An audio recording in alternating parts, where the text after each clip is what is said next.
વરિષ્ઠ પત્રકાર જગદીશભાઈ મહેતાએ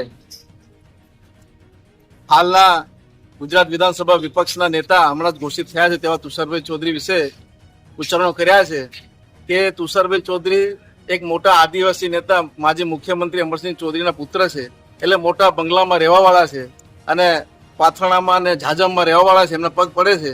આવા એમને ઉચ્ચારણો બેફામ કર્યા છે.